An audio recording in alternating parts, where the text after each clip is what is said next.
So we began our session with our patient by playing a game to throw a ball at targets.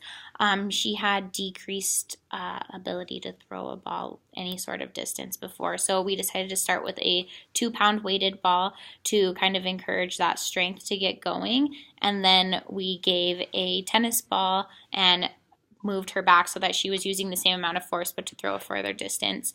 This worked really well, and we eventually got to a reciprocal stance, bringing her arm all the way behind her to increase her throw. And then we were throwing at targets with points to increase motivation. We then moved on to do core stability work by having her sit on a therapy ball, which she was really excited to do. And then we did balloon tossing to reach way outside of her base of support. And while still on that ball, we worked on dissociation of the trunk and arms, so she was dodging a foam noodle and having to really move her body away from that. Okay, so next we practiced single leg balance with one upper extremity support during a balloon toss game. And we counted for how many balloon tosses we could get back and forth without losing balloon or loss of balance.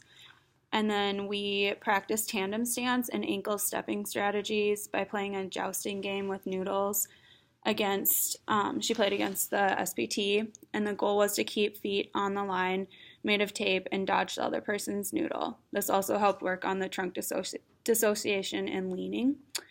And then next we practiced our awesome dance moves to Disney music and Watch Me song. And we ended the session with the patient sitting cross-legged on the scooter board and holding onto gait belt to work on core stability as the SPT pulled her around. Okay, so we narrowed down her main things to focus on as balance and core strength, and then throwing technique and just throwing strength in general. So if we were going to do anything different with our patient, we would use the wall for feedback when she was throwing.